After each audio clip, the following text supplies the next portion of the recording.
Hello বন্ধুরা, আমি অভিজিৎ এবং অ্যাডভার্টাইজ এডুকেশন চ্যানেল সবাইকে ওয়েলকাম। তো এই ভিডিওতে আমি ক্লাস 10-এর যে ম্যাথামেটিক্সের ফার্স্ট চ্যাপ্টার অ্যাকচুয়াল বিশিষ্ট দ্বিঘাত সমীকরণ মানে কোয়াড্রেটিক ইকুয়েশন যেটাকে ইংলিশে বলে, তো সেইটা আমি স্টার্ট করব। তো তোমরা অবশ্যই ভিডিওটা পুরোপুরি দেখবে এবং আশা করি তোমাদের এই ভিডিওটা অনেকটা ইন্টারেস্টিং লাগবে এবং এই টপিকটাও তোমাদের ইন্টারেস্টিং লাগবে আশা করি। আর চ্যানেলে নিউ আসলে চ্যানেলটাকে অবশ্যই সাবস্ক্রাইব করে নিও এরকম ধরনের এডুকেশন টাইপ ভিডিও দেখার জন্য। আর এই ভিডিওটাকে অবশ্যই শেয়ার করে দিও তোমরা। তো ভিডিওটা শুরু করা যাক। দেখে দিলাম এটা হচ্ছে অ্যাকচুয়াল বিশিষ্ট দ্বিঘাত সমীকরণ, এটাকে ইংলিশে কোয়াড্রেটিক ইকুয়েশন বলে। তো এই কনসেপ্টটা খুবই ইন্টারেস্টিং একটা কনসেপ্ট এবং এই কনসেপ্টটা তখন শুরু হয়েছিল যখন মানে একই ধরনের যে চলরাশি সেটাকে যখন কোনো জিনিস দিয়ে গুণ করা হয়, গুণ করে সেটার সমান যদি কোনো কিছু বার করা হয় তখন সেই গুণের ক্ষেত্রে প্রবলেমটা হয়। তো প্রবলেমটা কি মানে কোনখান দিয়ে শুরু হয়েছিল সেটা দেখাচ্ছি। তো ধরো এরকম কোনো একটা প্রবলেম দিল যেখানে বলা হলো, নর্মালি আমরা দেখেছি যে কোনো যদি এরকম কোনো যদি হয় x plus 5 is equal to যদি 6 হয়, তাহলে এখানে তোমরা বলতে পারবে যে এক্স ইজ ইকুয়াল টু 1 এরকম বলা যেতে পারে।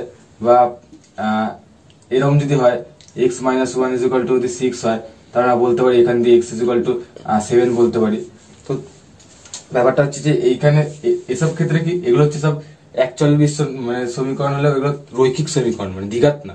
এখানে একটাই ঘাত আছে এক্স এর। কিন্তু দ্বিঘাত সমীকরণের ক্ষেত্রে কিরকম হলো, যখন এরকম প্রশ্ন হলো যে ধরা যাক এরকম একটা প্রশ্ন যেখানে বলা হলো যে একটা গাছ আছে, মানে অনেকগুলো গাছ আছে, যেখানে যতগুলো গাছ আছে সেই প্রত্যেকটা গাছের মধ্যে যতগুলো ফল আছে সেই ফলের সংখ্যা যতগুলো গাছ আছে তার চেয়ে একটা বেশি। মানে একটা বাগানে যদি গাছ এক্স খানা থাকে, ধরা যাক গাছের সংখ্যা হচ্ছে এক্স, আর প্রতিটি গাছের মধ্যে যে ফলের সংখ্যা মানে প্রত্যেকটা গাছের মধ্যে ফলের সংখ্যা যদিও তো প্রত্যেকটা গাছে একই ধরনের হয় না, তাও ম্যাথের ক্ষেত্রে ধরে নিচ্ছি যে ফলের সংখ্যা প্রতিটা গাছে একই ধরনের। তো বলা হলো যে গাছের সংখ্যা টোটাল মানে বাগানের মধ্যে টোটাল যতগুলো গাছের সংখ্যা সেটা যদি এক্সটি হয়, তাহলে গাছের মানে প্রতিটা গাছের যে ফলের সংখ্যা সেটা হবে এক্স প্লাস 1। তো বলা হলো যে বাগানের টোটাল ফলের সংখ্যা হচ্ছে 130টা ফল আছে। তো তার মানে আমরা সিম্পলি জানি যে গাছের সংখ্যা যতগুলো হবে প্রত্যেকটা গাছের যে ফলের সংখ্যা যেটা এক্স প্লাস 1 হয়, তাহলে এক্স ইন্টু এক্স প্লাস 1 যেটা হবে সেটা ইজ ইকুয়াল টু 130 হবে। তো তার মানে কি হলো, এখান থেকে কি দাঁড়ালো যে এইটা একটা ইকুয়েশন তৈরি হয়ে গেল। এবং এই যে ইকুয়েশনটা তোমরা যদি গুণ করে দেখো হচ্ছে এক্স স্কোয়ার প্লাস এক্স হচ্ছে, সেটা হচ্ছে 130। তো তোমরা এখানে দেখতেই পেলে যে দেখো এখানে একটা দ্বিঘাত সমীকরণ তৈরি হয়ে গেল এটা। আর যেখানে দেখাতে হচ্ছে এক্স এর সর্বোচ্চ ঘাত হচ্ছে 2। তো এরকম সমীকরণ যেখানে এক্স এর সর্বোচ্চ ঘাত হচ্ছে 2, এরকম ধরনের সমস্ত সমীকরণকে দ্বিঘাত সমীকরণ বলা হয়। এটাকে যদি আরো সাজিয়ে যদি লেখো তাহলে এরকম হবে জিনিসটা যে x square plus x minus 113 is equal two 0, এইটা এরকম ধরনের হচ্ছে। তো দ্বিঘাত সমীকরণ অ্যাকচুয়ালি দ্বিঘাত সমীকরণ বা কোয়াড্রেটিক ইকুয়েশন বলে। তো এটা অ্যাকচুয়াল কনসেপ্ট হচ্ছে যেখানে যে সমস্ত সমীকরণের মধ্যে যে চলরাশি হবে এখানে এক্স বা ওয়াই যেটা হবে এটসেট্রা, মানে যে কোনো বীজগাণিতিক কোনো রাশিকে ধরা যেতে পারে অ্যালফাবেটে, এখানে এক্স ওয়াই হতে পারে যাই হোক। তো সেই যে চলরাশিটা হবে যেটা মানে আমরা জানি না, সেইটা সর্বোচ্চ ঘাত যদি 2 হয়, সর্বোচ্চ ঘাত যদি 2 হয় মানে এক্স এর এখানে দেখতে পাচ্ছি সর্বোচ্চ যে ঘাতটা আছে সেটা 2 হচ্ছে, সেক্ষেত্রে এটাকে দ্বিঘাত সমীকরণ বলা হচ্ছে। এরপরে দ্বিঘাত সমীকরণ হয়, দ্বিঘাত সমীকরণ এরকম যদি এক্স কিউব হতো, তারপরে বাদ বাকি অনেক বাকি সবকিছু হতো এক্স স্কোয়ার যাই হোক, তো সেক্ষেত্রে ওটা দ্বিঘাত সমীকরণ হতো। যদিও ক্লাস 10 সিলেবাসে যে ম্যাথ সিলেবাসে সেটা দ্বিঘাত সমীকরণ তোমাদের বলবো। তো এখানে তোমরা দেখতে পেলে এরকম ধরনের বীজগণিতিক যে সমীকরণ, সেই সমীকরণের যদি যে সহগটা হবে মানে যে চলরাশিটা হবে সেই চলরাশিটা যদি সর্বোচ্চ ঘাত 2 হয়, তাহলে সব ধরনের যে সমীকরণ সেসব সমীকরণকে দ্বিঘাত সমীকরণ বলা হবে। এবং এইখানে যে ক্লাস 10 সিলেবাসে শুধুমাত্র অ্যাকচুয়াল বিশিষ্ট দ্বিঘাত সমীকরণ আলোচনা করা হবে, মানে শুধুমাত্র এমন সমীকরণ যেগুলোতে শুধুমাত্র একখানে চল থাকবে, এক্স থাকলে এক্সই থাকবে, এক্স থাকলে বা এক্স স্কোয়ার ওয়াই স্কোয়ার এরকম থাকবে না, তাহলে ওটা দ্বিচল বিশিষ্ট দ্বিঘাত সমীকরণ হয়ে যেত। তো যাই হোক, ওটা ক্লাস 11-এ আছে, পরে তোমরা জানতে পারবে। তো এখানে সর্বোচ্চ এখানে আরেক ধরনের এক্সাম্পল তোমরা নিতে পারো, সেখানে যদি এরকম হয় যে কোনো একটা জমি বা আয়তক্ষেত্র যেটা দৈর্ঘ্য হচ্ছে এক্স মিটার, আর প্রস্থ যদি এরকম হয় যে x+5 মিটার, তাহলে যদি বলা হলো যে সেটা ক্ষেত্রফল হচ্ছে 250 বর্গমিটার ক্ষেত্রফল, তাহলে সেক্ষেত্রে যে সমীকরণটা দাঁড়াবে সেটা এরকম লেখা যায়, দৈর্ঘ্য ইন্টু প্রস্থ মানে x × x+5 = 250 হচ্ছে। তো এখানে তোমরা এটাকে আরো ভালোভাবে সাজিয়ে লিখতে পারো, এই ডান দিকেটা 0 করে দিয়ে একবারে লিখে দিয়েছি তোমাদেরকে, x² + 5x - 250 = 0। তো এরকম ধরনের হচ্ছে। তো এইসব যে সমীকরণগুলো আছে, এসব সমীকরণ তোমাদের শুধুমাত্র নর্মাল রূপটা দেখালাম, মানে এটা হচ্ছে একদম সাধারণ রূপ, যেখানে ডান দিকেরটা 0 হবে আর বাঁ দিকে একটা একটা সমীকরণের রূপে আসবে। তো এখানে তোমাদের সাধারণ যে রূপটা সেটা দেখায়, এই দ্বিচল মানে অ্যাকচুয়াল বিশিষ্ট যে দ্বিঘাত সমীকরণ, এগুলো সাধারণ রূপ হচ্ছে এরকম যে একটা এরকম সমীকরণ, সাধারণ রূপটা দেখাচ্ছি তোমাদেরকে। তো সাধারণ রূপটা হচ্ছে ax² + bx + c = 0, যেখানে a যেটা হচ্ছে a ≠ 0 হতে হবে, কারণ a যদি 0 হয়ে যায় তাহলে তো এখানে x² এক্সিস্ট করবে না, আর এখানে দ্বিঘাত সমীকরণ হওয়ার তো কোনো প্রশ্নই ওঠে না। তো যাই হোক ax²টা a অবশ্যই 0 হলে হবে না, আর এছাড়া x 0 হতে পারে, x 0 হলে এখানে x², আর এখানে শুধুমাত্র c যে ধ্রুবকটা ভ্যালু ক্রিয়েট করবে। যাই হোক এইটা হচ্ছে নর্মাল রূপ, সাধারণ রূপ হচ্ছে এরকম ধরনের, এখানের মধ্যে c বা x বা b যে কোনো একটা 0 হলেই হবে, কিন্তু এইটা থাকতে হবে, অবশ্যই এটা থাকতে হবে। তো তোমরা আশা করি বুঝতে পারলে জিনিসটা। আর এখানে তোমরা দেখতে পারলে এই যে সাধারণ রূপ যেটা বললাম, তো এইটাকেও অন্যভাবেও বার করা যায়, পরে তোমরা বলবো সিদ্ধরাচার্যের যে সূত্র, তো ওটা পরে আছে। সাধারণত এই প্রথম দিকে যেটা আছে সেটা হচ্ছে যে এগুলোকে সাধারণত মিডল টার্ম ফ্যাক্টর মানে যেটাকে মধ্যস্বর্গীয় বিশ্লেষণ বলে, ক্লাস 8-এ শিখেছো, সেই পদ্ধতিতেও বার করা যায় এগুলোকে। এছাড়াও তোমরা a+b² যে ফর্মুলা ছিল সেটাকেও সেরকমই বার করতে পারো, পূর্ণবর্গ আকারে স্থাপন করে বাঁদিকে = 0 করে দিয়ে যেটা বেরোবে সেটাকে স্কোয়ার রুটে ফেলে 0 = 0 হবে, আর ওটা সমান হয়ে যাবে, ওরকম করে বার করতে পারো। তো তোমরা দেখাচ্ছি কয়েকটা এক্সাম্পল, তাহলে তোমরা বুঝতে পারবে। তো তোমরা আশা করি এই জিনিসটা বুঝতে পারলে। তো এখানে দেখো এই যে সমীকরণটা, এই সমীকরণটার জায়গায় যদি এই সমীকরণ রিপ্লেস করো তাহলে কিরকম রেজাল্টটা দাঁড়াচ্ছে, যে এখানে a হচ্ছে 1 আর b হচ্ছে 5 আর এখানে c হচ্ছে -215। তো আশা করি বুঝতে পারলে। তো এটা হচ্ছে সাধারণ রূপ। আর এখানে যেটা বললাম সেটা হচ্ছে যে এই যে এক্স বা এ বি সি এগুলো সবকেই একটা বাস্তব একটা সংখ্যা হতে হবে, মানে প্রত্যেকটা জিনিস এখানে বাস্তব সংখ্যা হতে হবে একটা। তো বাস্তব সংখ্যা আশা করি সবাই অলরেডি জেনেছো আগের ক্লাসে। তো এখানে তোমাদের সবচেয়ে প্রথমে যেটা পদ্ধতিটা বলবো সেটা হচ্ছে পূর্ণবর্গ আকারে প্রকাশের পদ্ধতি। তো পূর্ণবর্গ পদ্ধতিতে এরকম করা যেতে পারে যে যখন ধরো এরকম দিল একটা কোশ্চেন যেখানে হচ্ছে x² প্লাস এখানে ধরো এরকম দিল x² - 2x + 1 এরকম একটা ইকুয়েশন দিল।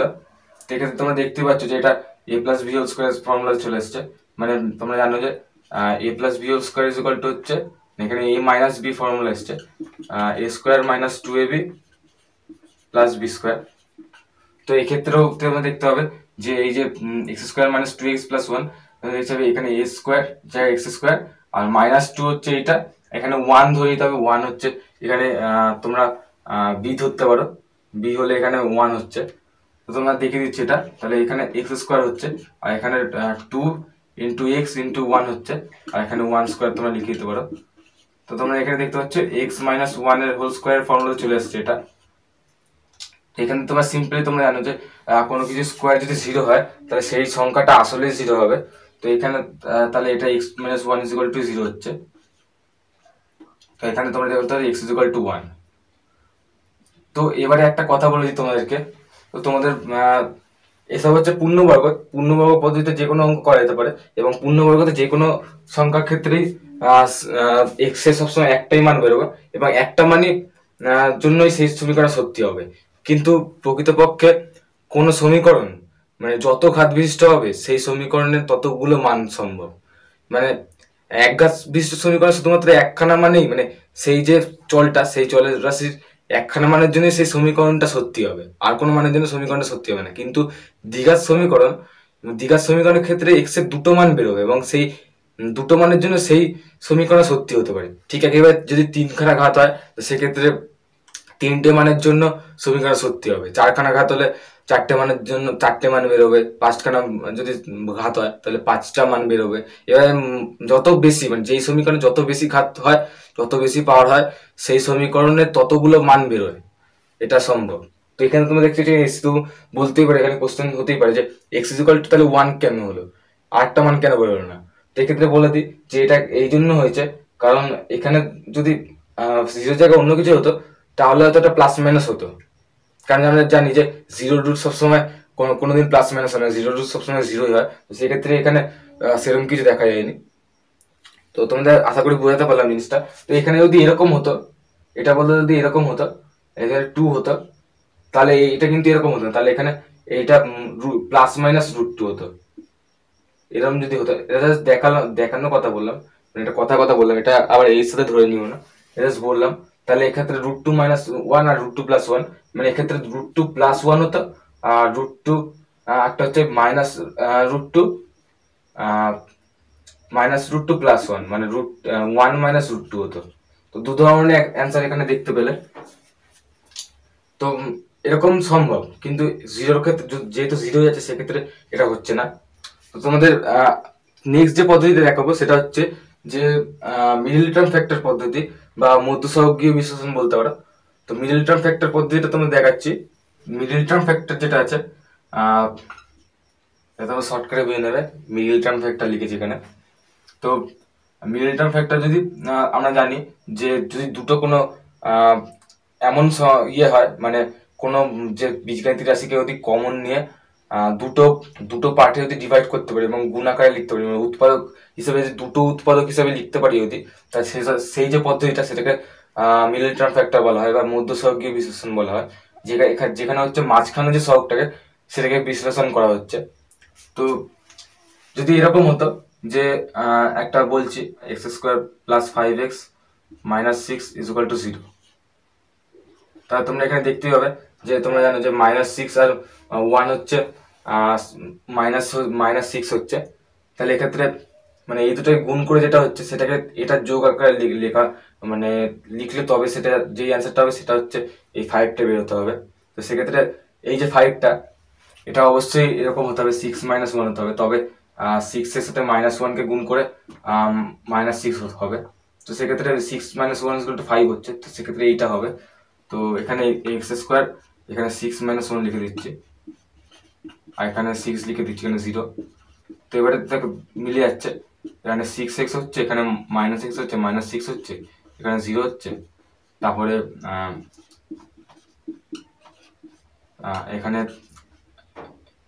x + 6 মানে মাইনাস কমন নিলে ভেতরে প্লাস হয়ে গেল, মানে এখানে অ্যাকচুয়ালি বাইরে -1 আছে। তো তুমি এটা দেখালাম না। আর এইখানে দেখতে হবে এখানে x আর এখানে 1, এখানে ভেতরে দু জায়গাতেই x + 6 কমন নেওয়া আছে, তাহলে x + 6 হচ্ছে এখানে। আর এখানে x - 1 লিখে দিলাম আমি, কারণ এখানে -1 আছে, কিছু নেই মানে 1 আছে, এখানে মাইনাস আছে, মাইনাস সাইন আছে। তো সেক্ষেত্রে দেখতে হবে এখানে দুটো ফ্যাক্টর তৈরি হয়েছে। এবারে এইখান দিয়ে মেন কোশ্চেনটা তৈরি হলো তোমাদের, যে এখানে যদি দুটো ফ্যাক্টর তৈরি হয় এবং দুটো ফ্যাক্টরের যদি গুণফল 0 হয়, তার মানে নিশ্চয়ই আমরা জানি যে যে কোনো সংখ্যা, যে কোনো দুটো সংখ্যা, যে কোনো দুটো পার্ট, যে কোনো বীজগণিতিক সংখ্যা বা যেটাই হোক না কেন, দুটো অবজেক্টের যদি গুণফল বা প্রোডাক্ট যদি সব 0 হয়, সেই যে পুরোটার মধ্যে যে কোনো একটাকে অবশ্যই 0 হতে হবে। কারণ একটাকে যদি 0 হয় তাহলে অপরটা নিজে নিজে 0 হয়ে যাবে, কারণ যে কোনো একটা যদি 0কে যে কোনো সংখ্যা যদি গুণ করা হয় তাহলে সেটা 0ই হয়, আমরা জানি। তো এখানে নিশ্চয়ই যে কোনো একটা কমসে কম 0 হবেই, তাহলে এই পুরো টোটাল পার্টটা গুণফল হয়ে সেটা 0 হবে। তো সেক্ষেত্রে এখানে তোমরা বলতেই পারো যে x + 6 হয়, x + 6 0 হবে, না x - 1 যে পার্টটা সেটা 0 হবে। তাহলে এখানে প্রথমে লিখে দিচ্ছি যে বা x + 6 = 0, অথবা এখানে হতে পারে যে x minus one is equal to zero. এখানে x plus six is equal to যদি জিরো হয় তাহলে তোমরা বুঝতেই পারছো এখানে x is equal to minus six হচ্ছে। আর এখানে যদি x minus one is equal to zero হয় তাহলে তোমরা দেখতে পাচ্ছ এখানে প্লাস ওয়ান হয়ে যাবে, তাহলে x is equal to one. দেখো দু ধরনের অ্যান্সার বেরিয়ে গেল, x is equal to minus one সিক্সও হচ্ছে আবার ওয়ানও হচ্ছে। তো তোমাদের এটাই বলতে চাইছিলাম যে কোনো দ্বিঘাত সমীকরণের যে চলরাশির দুটো মান বেরোয়। তো এক্ষেত্রে তুমি দেখতে পেলে যে এক্স এর দুটো মান বেরোলো মাইনাস সিক্স আর ওয়ান। তো এখানে দুটো মানের জন্যই এই সমীকরণটা সত্যি হতে পারে, যেহেতু এটা দ্বিঘাত সমীকরণ একটা। তো এরকমই বিভিন্ন ধরনের অঙ্ক করে যায় মিডল টার্ম ফ্যাক্টরে। তো এটা ছিল এই ভিডিওর টপিক। তো আশা করি তোমাদের ভিডিওটা ভালো লাগলো। তো ভালো লাগলে অবশ্যই লাইক করে দিও এবং ভিডিওটা কেমন লাগলো সেটাও কমেন্ট করে জানিও। যারা টেলিগ্রাম গ্রুপে এখনো পর্যন্ত জয়েন হয়নি তারা অবশ্যই টেলিগ্রাম গ্রুপে জয়েন হয়ে যাও। ওই গ্রুপে পিডিএফ বা ডকুমেন্ট যেসব জিনিসগুলো হয় মানে তোমরা রিকোয়েস্ট করতে পারো, সেটা পিডিএফ গুলোর আমি ওই গ্রুপে দেওয়ার চেষ্টা করবো। এবং আরেকটা চ্যানেল তৈরি করা হয়েছে নতুন, সেটা হচ্ছে আমাদের যে টেলিগ্রামের চ্যানেল, সেটাতে সব শুধুমাত্র যেসব পিডিএফগুলো তোমরা রিকোয়েস্ট করো সেগুলোই ওতে থাকবে এবং অফিসিয়াল টেলিগ্রামে যে কোনো ধরনের ডিসকাশন হবে, মানে স্টাডি রিলেটেড যে কোনো ধরনের ডিসকাশন তোমরা করতে পারবে। তো যাই হোক, ভিডিওটা এত অবধি, আবার অন্য একটা ভিডিও দেখা হবে। ততক্ষণ বাই, সবাই ভালো থাকো, টেক কেয়ার।